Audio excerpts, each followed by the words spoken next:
Josh and Frankie. What a couple of dumb shits.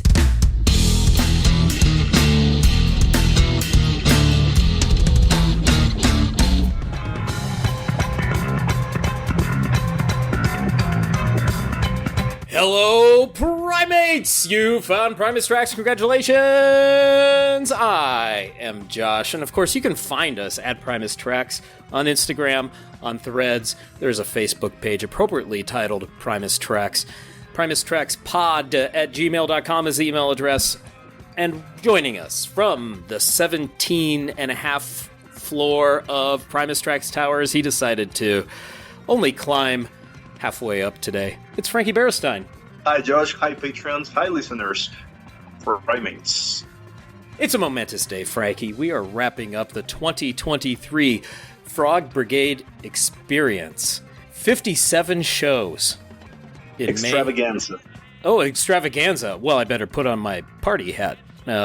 May, June, July, and October of 2023, the fearless Flying Frog Brigade made its way across these United States of America a couple of times and wowed, delighted, and thrilled, maybe even frightened a bit, thousands upon thousands of unsuspecting eyes and ears. The one word I would use to describe all the feedback that I've seen and all the commentary that I've seen about this tour overwhelmingly positive is, indeed it is, awe. A-W-E. Awe is what so many people were left feeling after their experiences. It's worth pointing out that compared to previous tours, this one has the distinction of being divided in the summer tour, which had special guests, and the fall tour, which had the triumphant return of Skerrick. So we have the same tour with two completely different legs where we can contrast song selections and the overall sound of the band and the dynamics that they had on stage. I'm sure that, we weren't fortunate enough to attend a fall show, but I'm sure that those who witnessed a summer show and then a fall show had two completely different experiences. Yes, sir. Well, you make a great point there, Frankie. Of course, our pal Skerrick suffered a traumatic injury and was unable to participate in the summer leg of the Frog Tour. And you're absolutely right. To see them revisit a bunch of cities and to see them revisit the Pink Floyd material as well as the Les Claypool material in October with Skerrick involved, we can certainly do some comparing and contrasting. And wow, Skerrick brings the energy, as we know. And it was really great to see, and I think one of our Patreon hangouts, one of our patrons said, it was great to see Les front and center on stage as opposed to taking up a third or kind of being, 1/3 out from the side stage, but having him right smack dab center stage in the front, being flanked by Shiner on one side, Skerrick on the other, was, from a visual standpoint, remarkable. And then Skerrick, of course, starts honking on that sax and we are taking places. Really, really cool to hear the contrast. But what did you get from it, Frankie? Hearing these two, I suppose, Frog lineups with one major addition in October. First of all, attending one of the summer shows was cathartic and revelatory because I had been listening to Les's songs outside of Primus for such a long time. And there are so many of his shows from the Fancy Band, the Fungi Band, and, assorted iterations where I was so familiar with the improvisations and the songs. And I hold them very dear to me. But I never imagined that I would have a chance to listen to some of these songs live. I mean, I never thought I would hear Precipitation live, to be honest with you. Of course, I would have loved to get songs like One Better, Rumble of the Diesel. I still haven't seen Les perform Telehon Ginjit. So I'm thankful for the tracks that I did get. And I echo what other people shared with us in the comments. I never imagined I would get to see them perform Animals either. So it was something that made me feel extremely lucky. I feel lucky that I was able to watch one of these shows.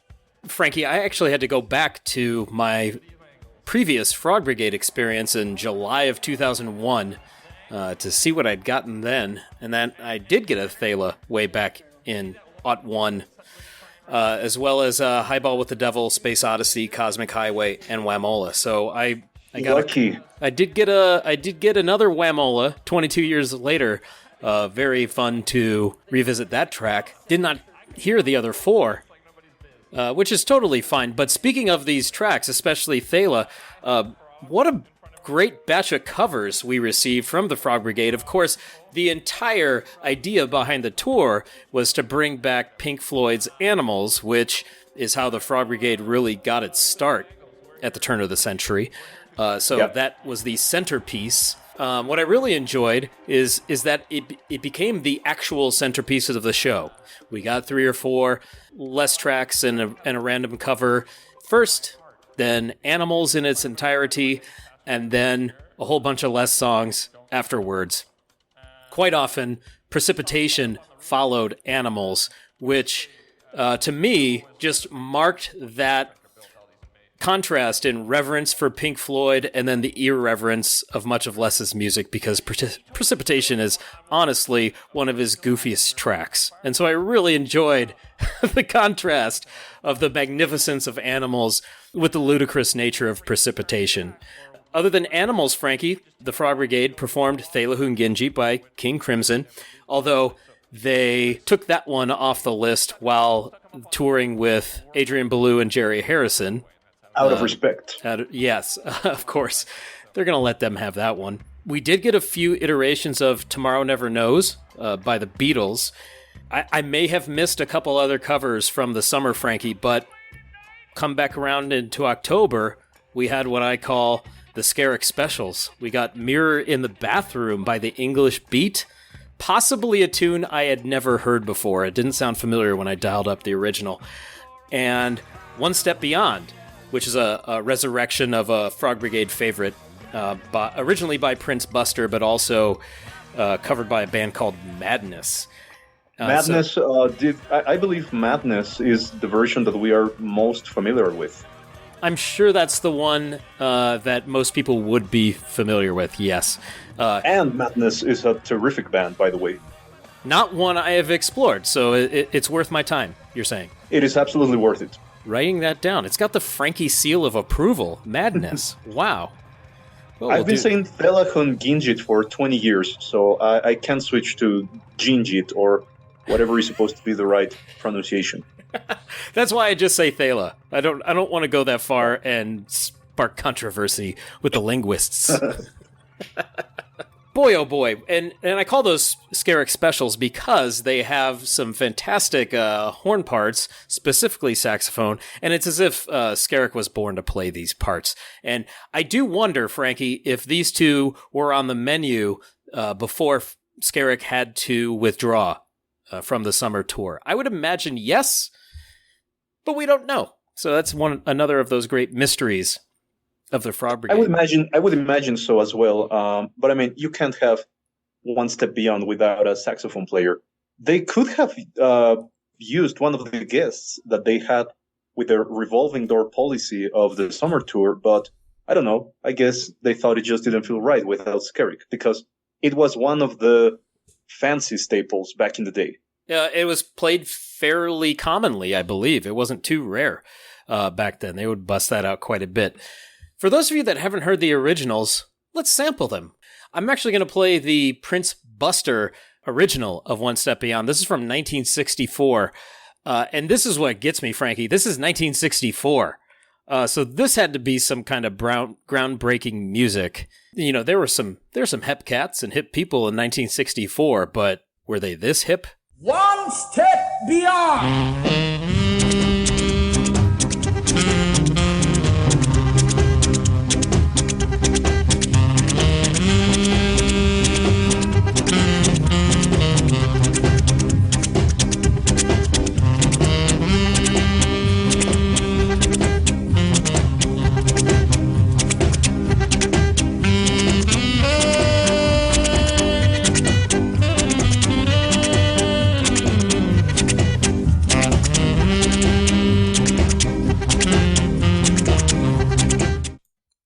pretty cool. Absolutely. I had never heard this original version. It's really interesting. I don't know if it's supposed to be like that, but it's got like this very charming lo-fi quality, right?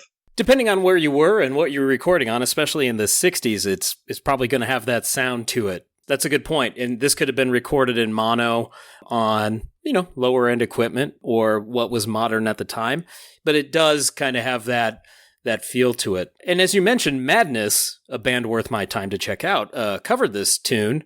Let's sample that one. It is probably the source material for Les and some of the other guys who are familiar with the tune. One step beyond.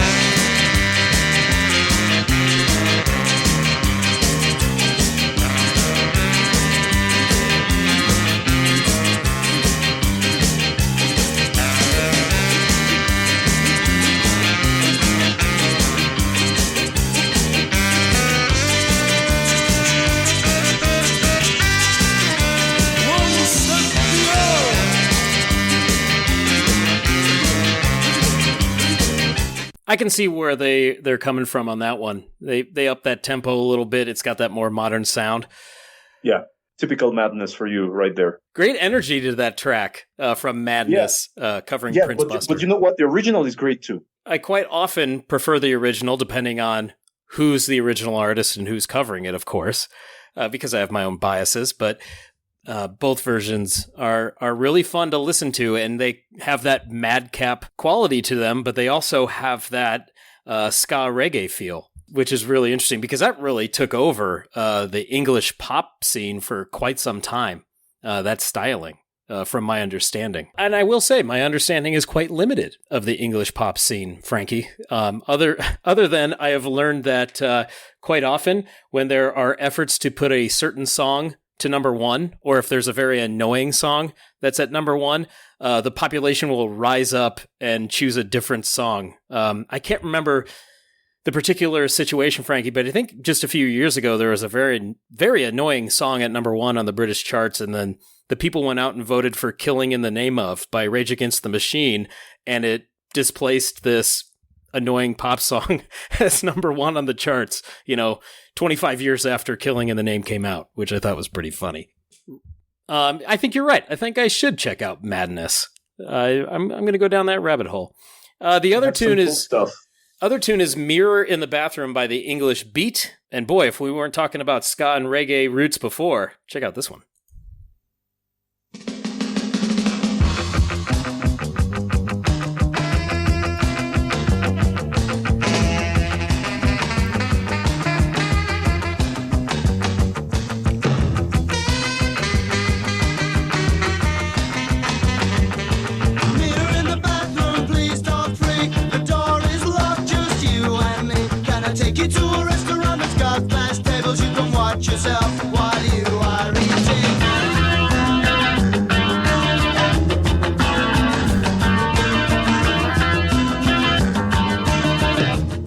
That guitar part was made for Sean Lennon. It just sounds like a Sean Lennon guitar part to a degree, and tone even.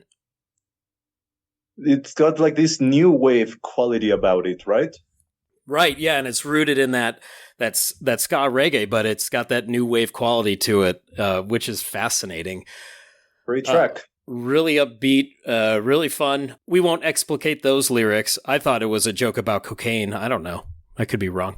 But that is one of the coolest things about Les, that he's always showing us all of these cool songs that we would otherwise be oblivious to. Both of these bands, Madness and the English Beat, I'm curious about. And that, of course, was the case, when I first heard Miscellaneous Debris when I was 13.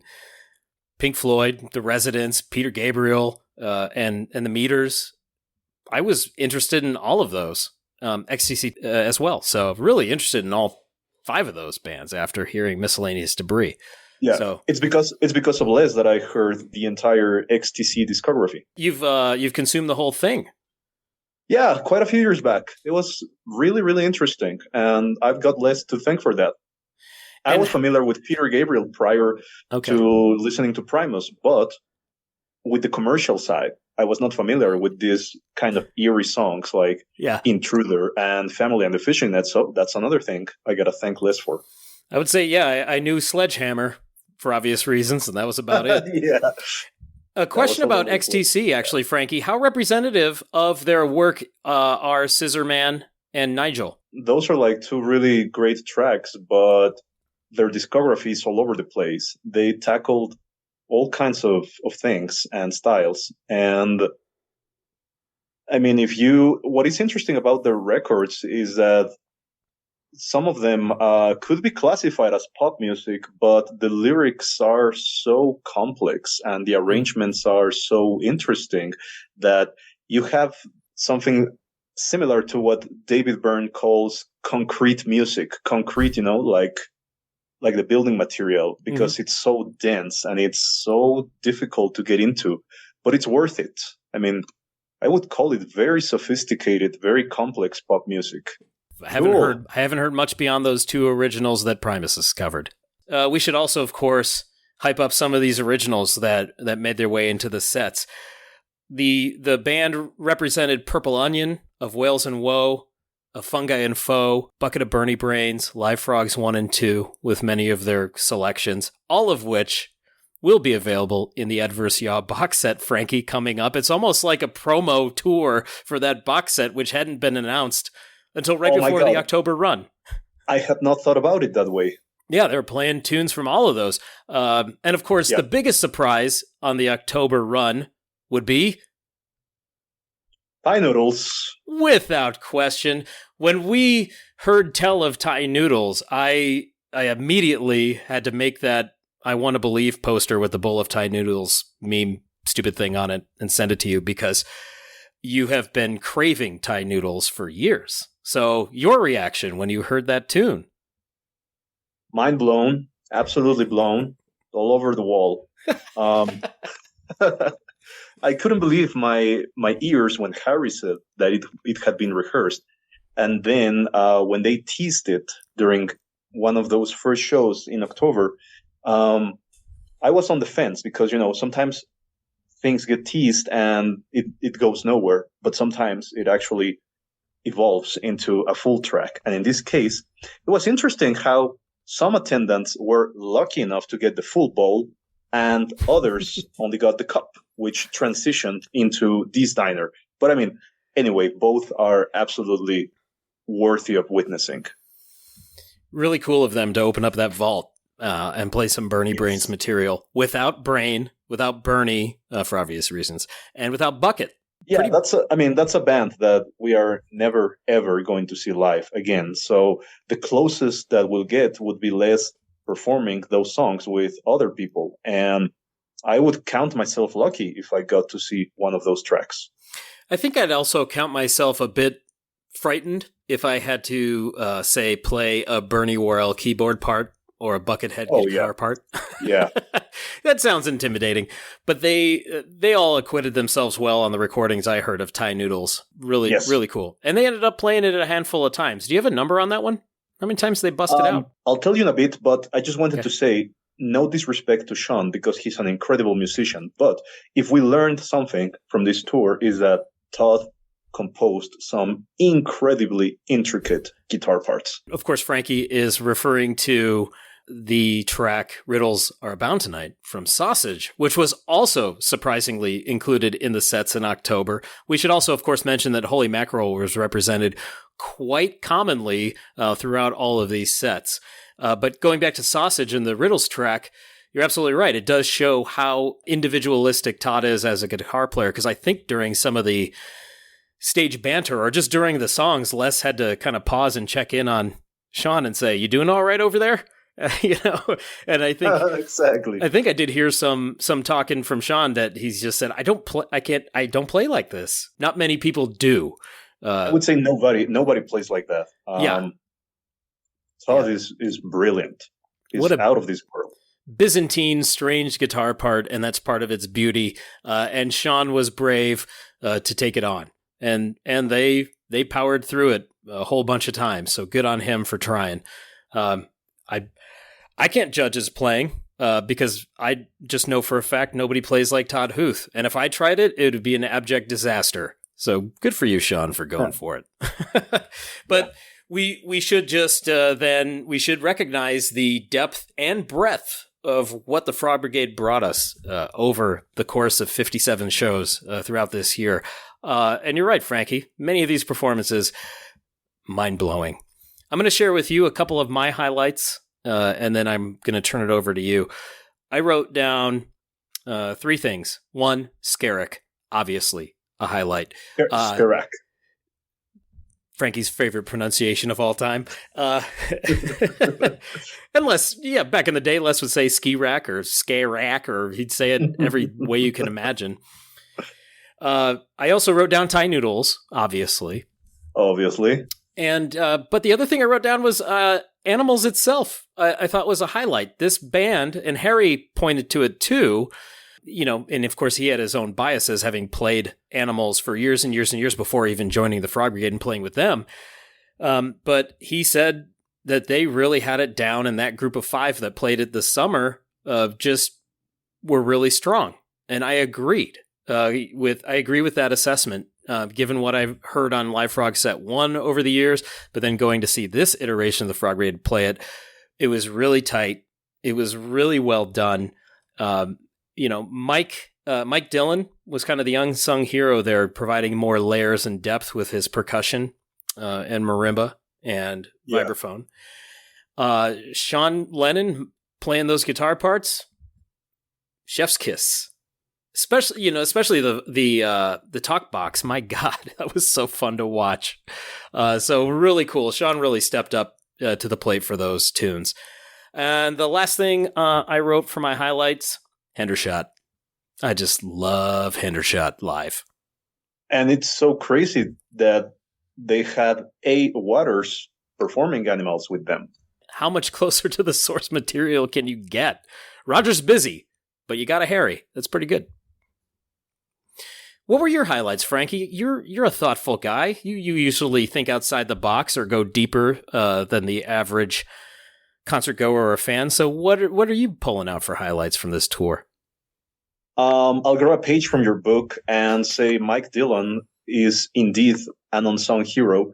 And watching him perform at Westbury, there were times when we could focus on him because the stage rotated in his direction. And he's all over the place. Yeah, I mean, he never sat still on stage. I saw him pulling out all kinds of things, and he would play on every single thing. He would fill every space in such a way that it was never intrusive. He was always serving the tracks, because there are moments like his marimba intervention in Thelahun Ginjit when you watch the Vonaroo 2002 performance, and it's insane. I had never seen anyone play that instrument like that before. But on this run, it was different. I think he kind of took a back seat and he performed what was best for the tracks to make them sound fuller. So I would quote Mike Dillon as well. Another highlight, of course, Buzzards of Green Hill. I finally got to see that song with a band. I had seen a twang version that I got on New Year's Eve, but I had never seen it performed with a band. And it's one of my all-time favorite songs of all time. So that is something that I'll never forget. Another highlight from the tour would be not something that I got to witness firsthand, but The Resurrection of One Better, another one of my favorite songs that Les has ever done. Oh, yeah. And it's really amazing to listen to all of these versions that they performed, because once again, we're talking about an incredibly complex piece of music, and they knocked it out of the park every single night. So I would say that the other highlight is the inclusion of Delirium material into the sets. I believe that the inclusion of Delirium material proves that the Frog Brigade is the Claypool project where nothing is off limits. There is nothing that he won't play. However, Primus was completely absent from the tours, with the exception of those pachyderm performances. But otherwise, I think he focused more on what he's done outside of Primus throughout his career. Yeah, and after playing a lot of Primus live for the last few years, why not stretch out on those other tunes? And, Southbound's one of his favorites, and so he'll bring it along anywhere he goes. But Yeah, because I mean, when the Frog Brigade first began playing, they did have quite a few Primus on the repertoire. I mean, they had Harold of the Rocks, Spaghetti Western, Winona. So, Groundhog's Day, of course. But I think that was like a situation where Les kind of felt that he had to play something familiar to the concert goers that were there because of Primus. And now at this point, 20 years later, he's got nothing to prove. The Frog Brigade is legendary, so they can play whatever they want. And there's much more to choose from, of course, at this point, too. I wanted to share with you some statistics. So out of all the dates, they did have openers, but there were some shows that were evenings with. Prior to October, the summer run had some evening shows. Julian was lucky to get one of those, for example. And then in October, of course, they were full evening with performances. Out of the 57 shows of the tour, 5 of them were festival dates. The first 3 festival dates got full Animals performances, while the other 2 festivals only got Pigs, which is not unusual because, as we mentioned on the previous Frog episode, Les only resurrected Pigs after the 2000 tour was done for select performances. Yeah. Why do you think Pigs is the track that gets performed out of context? No, he's gone on record and said that's his favorite song from that record. And he said, if I had a keyboardist, I'd play Pigs. All right. So there you go. Yep. Animals in its entirety was performed at every single date except for those 2 festivals. But Pigs did get performed. So we could say that Pigs was the most played song from the entire tour. Yeah. And no wonder they used it. We should mention that the Northampton, Massachusetts show was stopped by lightning after only 3 songs. True. That is absolutely true. Yeah, we have one tour incident. Beyond anyone's control. Act of God. So, Pigs, 56 performances out of 57 shows. So that'd be your most performed track. Yes. Most performed songs after Animals. David McAllister, which is a Frog Brigade staple. Precipitation, Wamola, Cricket and the Genie, which is divided in 2 parts, and both were performed together. Cosmic Highway, Amanitas, one of the huge surprises of the tour. Yep. One Better, Buzzards of Green Hill, Rumble of the Diesel, Dee's Diner, Thelachan Ginjit, Up on the Roof.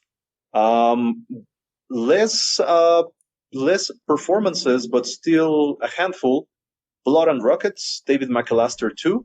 We should know that on some occasions, select occasions, McAllister 1 and 2 were performed back to back. And there was a very happy Sean Lennon about that, right? One of the setlist doodles showed that. Lost the Stings, Maple Leaf Rag Teases, Mirror in the Bathroom. And then we start approaching the rarities. Highball with the Devil was only performed 11 times. Oh, wow. Phantom Patriot got performed 10 times. Calling Kyle 9, as well as Holy Mackerel and Southbound Pachyderm. Then we have less frequency with Tomorrow Never Knows, Long in the Tooth, One Step Beyond, Riddles Are Bound Tonight, Thai Noodles got performed 6 times. Okay. Running the Gauntlet, 5. Locomotive Breath by Jethro Tull got performed 4 times. Oh, they brought that back. I forgot. Yeah. Yeah. And the absolute rarity of the tour was Mr. Right, which was performed only once. Ah, very good. I knew there was a one-off and I couldn't place it. But I do recall Mr. Right now. Just once. You're right. Wow. So what a song list to choose from. And they chose wisely. Those are all great tunes. That's a lot of fun. Notable absence, though. Shine on You, Crazy Diamond did not get performed. And that is one of the monster tracks that they would tackle consistently during the previous Frog Brigade tours. I do wonder why they left it off the set list this time. And I know one particular concert goer that is really sad he didn't get to witness it. Well, they give you Animals, and for some people, that in and of itself goes beyond a human's capacity to withstand Pink Floyd. True. Yeah, I do wonder. I do think that maybe I think the inclusion of Shine On in the early Frog days was because of the dearth of original material. And so now that 2023, Les has 6, 7, 8 albums to choose from as far as material. So some of the covers are going to be set aside. And I suppose Shine On just went that way. And it's the kind of song that consumes a hefty portion of the set list. I mean, it's pretty long. So playing that would mean that maybe Les would have to sacrifice 2 solo tracks. And I can see why he would not want to do that. You already have really long tunes in Dogs, Pigs, Sheep, and the CLD tracks are pretty long as far as I recall. So, yeah, throw some shorter ones in. Keep it moving. Yeah. What a song list. 57 shows. And, if you got to one, let us know how it went. The Forest Grove show was fantastic for me. Frankie, you were in the round, and you got to see the Frog Brigade from all angles. Most of them flattering, I'm sure. Some unflattering. Can I share with you some commentary from our Facebook readers? Yeah, throw a few of those out there, and then we'll see what our patrons had to say as well. Cool. Okay. Just like fine wine, the frogs only got better with age. That's from Mr. Landon. Jay-Z says he has been a Claypool superfan since he was 16. Now that he's 21, he feels like the tours came at the perfect time in his life. He got to see them twice in the summer and 4 times in the fall. Wow. Count me jealous. Finally seeing Les jam with Skerrick and Mike was a dream come true for him. The shows left an incredibly deep impact, and he will forever cherish the memories he made this year. Very excited to see what is in line for the Carnival. Wow. Samuel went to Salt Lake in Missoula. Fantastic show. Oh, and he says that he was devastated to hear about the absence of Skerrick prior to the shows. Carla says her only complaint is that they didn't play more Purple Onion. And with Carla, I would have loved to hear some of the tracks on the album, which didn't make it to the tour, like Lights in the Sky and Barrington Hall. We know that there's a Black Sheep that will not be performed, but it would have been great to hear more Purple Onion. I agree with Carla. Sean Faulkner said he started going to Les shows right after the Frog Brigade ended, so he always assumed it would be one of the bands that he would never get to see. So this was a dream come true for him, especially to see them play Animals. And this tour was also special for him because he got to make the pins for the October run. Did you see the Frog in the Submarine pins? Right on theme, the Hunt for Green October. Come on now. Yeah, that comes from Sean. Thank you for your comment, Sean. Patrick said that his mind was totally blown at the Capitol Theater. It's rather unfortunate that this show was not webcast because they always webcast the Portchester shows when Les is there. I don't know why they skipped this one. Oh, that's right. Yeah, it is a common occurrence, isn't it? Yeah, it is. It is quite common. So it's unfortunate we don't have a show to collect from this tour. Yeah. Seth Morgan said that Asheville and Raleigh on the first leg with VIP was hands down his favorite. One of the best Claypool shows that he has been to. Wow. Seth Morgan, that guy owes me $5. Kev saw them twice this year, and he says the shows were fantastic. Nice. Gergerly, I hope I'm pronouncing your name correct, sir, said the Tampa show was incredible, and hearing Animals live was indescribable for him. He said, you could close your eyes, listen, and not be able to tell it wasn't Pink Floyd. Wow. And I absolutely agree with him. They performed the material so perfectly and so skillfully that I would say that they really learned it down note by note with incredible musicianship. Well, you do have a Waters in tow. It's pretty helpful. Absolutely.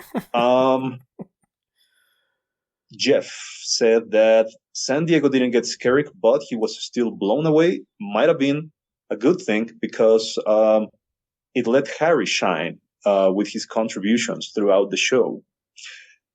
Stephanie says that she's pleased she got to see the Frog Brigade and scratch it off her bucket list. Nice. And yeah, she says that every show she has seen with Claypool over the past 20 years has been an amazing experience, but this tour was a highlight.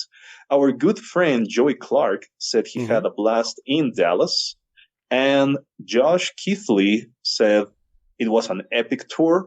He dares to say the Frog Brigade lineup may be his favorite. He went to Tahoe, Napa, Louisville, and Chicago, and then he did Cincinnati and Halloween on the second leg. The second leg, having Scary back, was intensity at level 10 because he thinks the set list got even better. Wow. I got another great one for you right here. Just wait a minute. While you're finding that, I will say there's a theme emerging. One, of course, the absolute admiration for what the Frog Brigade did, and two, a lot of people saw multiple shows. Good for them. Yes, so jealous.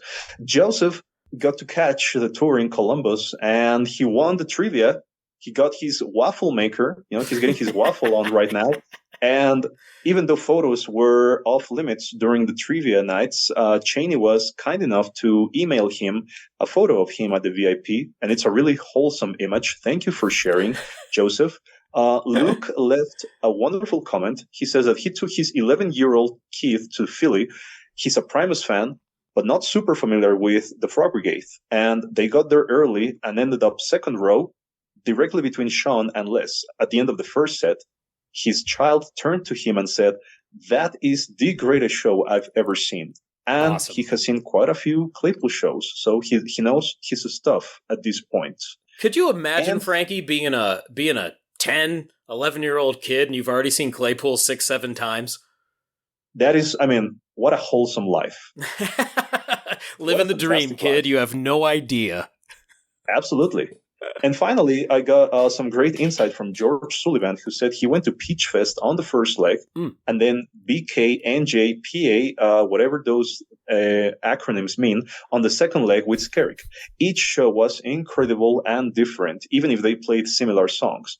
Being a super fan, he's confident that this reunion is just as good, if not better, than the original lineup. Wow. Cosmic and Wamola could be one of the best closers he's ever seen. It would have been nice to see some more Fungi and Foe. I agree with that. Regardless, they busted out great tracks. The worst part of the show is when they stopped playing and he had to leave. I agree completely with you, George. I did not want my show to ever end. I could be living at the round right now. Just to put a button on that, BK, NJ, PA, Brooklyn, New Jersey, Pennsylvania. Oh, wow. That is fantastic. Thank you for filling in the blanks. Thank you for our Facebook readers for sharing their insights. Much appreciated. Yeah. I do want to point out, Josh, now that you filled in the blanks of those acronyms, why do American people have a tendency to use the names of places to refer to each other? Like if they ask you, Josh, where are you from? And you say Portland, then they will start calling you Portland. Why do American people do that?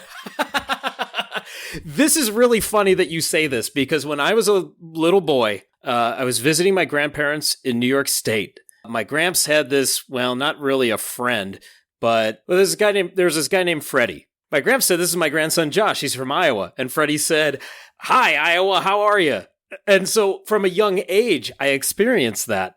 And I think it's because that's the first thing that people learn about you. And so they attach that to your identity so they can remember who you are. That is my guess. And that's me assuming positive and good intent from the other person that's doing that. Okay. So I hope it's not harmful, Oh, Freddie Barone. There we go. Freddie Barone. What I should have said when he said, "Nice to meet you," I would have said, "Hi, Freddie," because he said, he introduced himself. Mm-hmm. He introduced himself as Mr. Barone. And of course, in our culture, you say Mr. Whoever to your elders. Anyhow, yeah, that is a strange convention. I'm just going to start calling you Primus Trax Towers. I'm fine with that. Well, sure. It shows ownership of the buildings. Yeah. Yeah. Man, your property taxes must be sky high. Well, and so I should say we don't often read comments from Facebook, but for a tour wrap, it's a great idea to do, to put it out there. I do want to read comments from our patrons as well. Please more often, we will turn to our patrons for commentary when we're talking about tracks, records, tours, and that sort of thing. And if you want to get in on the fun, patreon.com/Primus Tracks. Check out all the tiers, check out all the rewards, / bonus material. You do you. Let's hear from Jordan Kahn, who said, "What a magnificent Froggy return this year. As compared to the 2000 Animals tour, they had a much deeper repertoire and kept it fresh by introducing new songs throughout, such as Thai Noodles, with Mackerel on the D's Diner menu in the final shows." He says, "Shiner was my MVP, nailing Gilmore solos and his first set Delirium segments. Skerrick's return made a vastly improved and balanced sound. The horn-heavy new cover celebrated the Brigade reunification." Thank you, Jordan. Johnny Perona. Now, old Johnny says it was magic. Both Chicago. Now, Johnny got to see Chicago both times. He says both Chicago shows were terrific. Having Skerrick for the second show really made the two shows feel unique and special, even though they were only a few months apart. I'd like to give Paolo Baldi his flowers. What an unheralded star he's been through the years. From a purely musical standpoint, these guys bring out the best in each other. And we have not mentioned Paolo yet, but to have to lay it down and hold it down with that depth and breadth of music, that takes a lot of effort. So yes, flowers to you, Paolo Baldi. Your friend, Paolo Baldi, Frankie. Paolo is just a fantastic person all around. Do you send him Christmas cards? You should send him Christmas cards. Yeah. Sign my name on there, too. You know what is really crazy, Josh? That I had a chat with Paolo in 2019 when they were promoting South of Reality. And I asked him what was a really tough song that he had to learn when he was in the fancy band.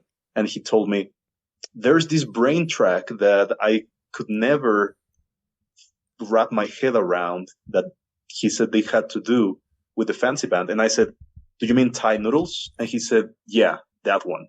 And lo and behold, some years down the line, he had to play that song again. And based on what we've heard, I think he mastered it. He did. Kudos to Paolo, incredible musician. Absolutely. I'll do a couple more from our Primates takes. Carlos also got to see the two Chicago shows, and he says, I was bitter when Primus broke up and could never really bring myself to enjoy Claypool side projects. Over the years, I started to slowly come around. Even planned on hitting Oysterhead in 2020, but it got canceled. My feelings on these side projects all changed during COVID, where I had no choice, and I needed new, to me, Les Claypool. Man, I can't believe I deprived myself of enjoying non-Primus Claypool for over 20 years. These Frog shows were some of the best concert experiences I've ever had. Both shows were so different, but the lineup with Skerrick is tops. I really hope this isn't the last time the band tours. And Brooks, he says, I was fortunate to catch the summer tour twice, Dallas and New Orleans. It was my first visit to New Orleans. It was a fun trip, and the Sanger Theater was beautiful. Even though Skerrick was absent, the show was fantastic, and it was great to hear all these songs again. He calls it a nostalgic trip back to an exciting time in Claypool history when you could never predict his next move. And that's an important point I want to end on there, because those Frog Brigade shows, and you pointed to it too, Frankie, nothing was off limits. They could go play anything, do anything. They could take a 4-minute song and blow it up to 20 minutes. They could play medleys that were seemingly never ending. You could have solos that just went into outer space. Yes, but you know what, Josh? Nothing was off limits, but they did show a lot of restraint because, as we mentioned before, early Frog Brigade could perform tracks for over 20 minutes, 30 minutes or so. So there was none of that this tour. There was jamming, there was improvisation, but it was incredibly focused. Right. You're right. It did bring back that spirit for Brooks, though, which is really cool. You know, he's going back to those wilder days, I suppose. But you're right. The Frog Brigade this time around was much more focused. Even on the set lists, we that were distributed, we could see, or posted on Instagram for that matter, we could see the order of the solos and soloists. So we know that there was a lot of structure. But Brooks, I'm so sorry. Every time I read your name, I read it in my mind as Brooks Delight. But I'm sure that's not your last name. he is a delight. So Yeah. there you go. Call him Brooks Delight. At least you're not calling him Brooks Dallas or wherever he lives. Yeah. But you're right. There was a lot of structure. However, of course, Les is the band leader, and you know when he gives somebody the nod or the signal that they get 16 more bars. And so if he's feeling it, he's going to let him go further. But you're right. The structure is still in place. And then we get the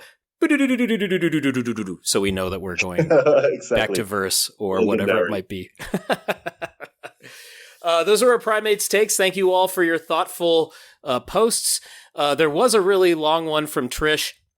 I'm not going to read the whole thing, but what I should mention is she went to the Forest Grove show as well. Didn't say hi to me. Broke my heart. Really hurt my feelings. She'll make up for it somehow. But Trish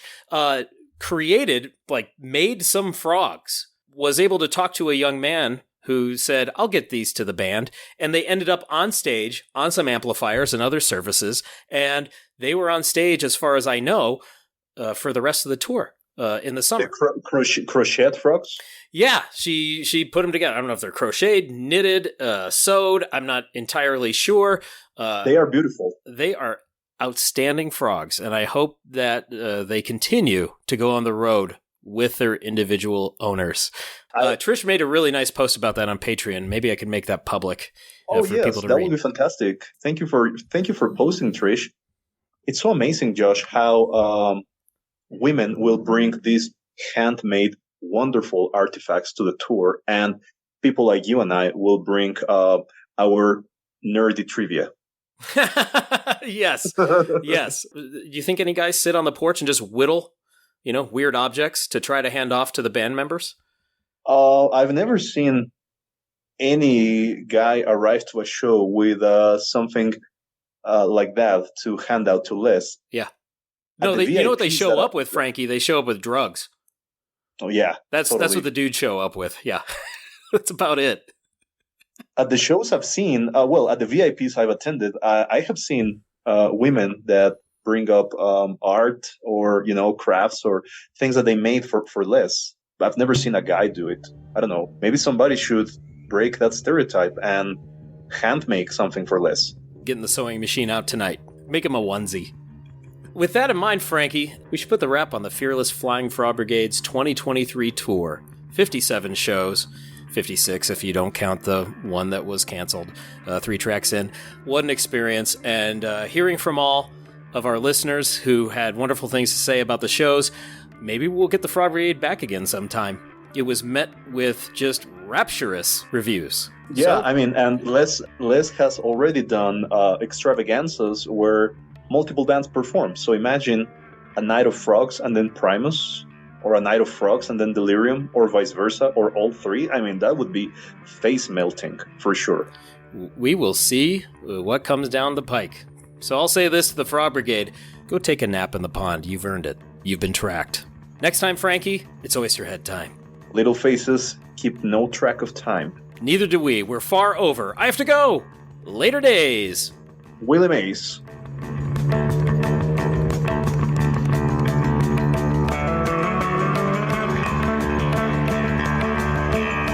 We have one more thing to do, Frankie. It's time to thank our patrons. Once again, patreon.com/Primus Tracks.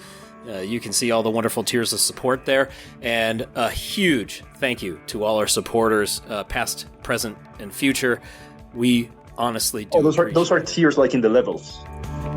Yes, we're not making them cry. I thought it was tears of support. We're making them cry. Yeah, they're tears of joy. We're not hurting their feelings, as far as I know. All right. Because every once in a while somebody cancels their membership, and they don't say Frankie hurt my feelings or Josh was a jerk. So okay.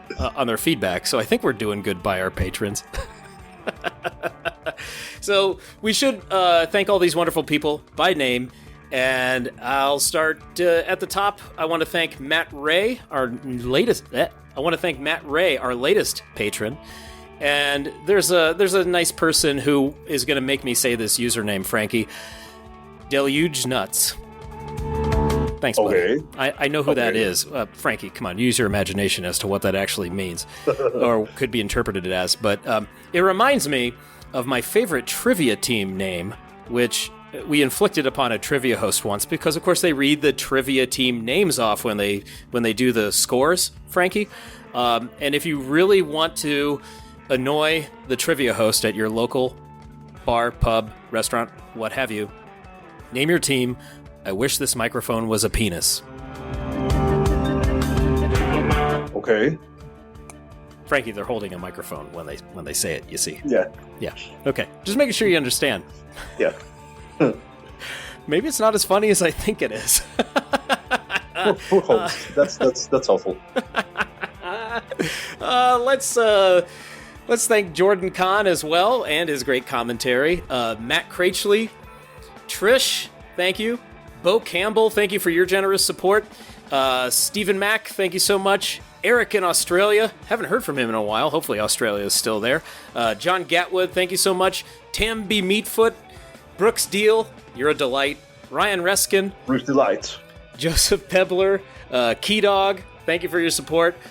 Christian Rogers, thank you, Big Worm. We've got Nick in the Netherlands. Frankie? Nick. Shout out to our very dear friend, Nick. Absolutely. Also, Travis in Alaska. We also want to thank Stephanie Wolfgang King. Legends in their own right. Alex Dallacio, Carl Reinsch. Carl, of course, runs the Spent Poets website and has all kinds of great information on there. Travis in Alaska, number 2. I'm not going to tell you that's crazy. Which is which, Frankie, because I don't want to, once again, hurt any feelings. Yeah. Maybe we should say Travis in Alaska 1A and 1B, so they're on the same Two level. legends. 2 legends, 1 state. Mike Chillian. I'll tell you about Mike, Frankie. He supports the podcast, but also he's a huge Columbo fan. So every time, and we're working our way through Columbo in my household, and I'm texting him, I usually give him live commentary on the episodes as I watch. And you think that the conversation is over, and Mike tells you just one more thing. Nicely done. We should also thank Sarah Markham for her support. Frank Pomus. I think Frank was one of the first people to get in the door. Jesse Colton. Remember, Jesse got to meet David Lefkowitz recently. Our pal Porter. Hi, Porter. Hi, Porter. Frankie, your pal, Anthony Del Preet.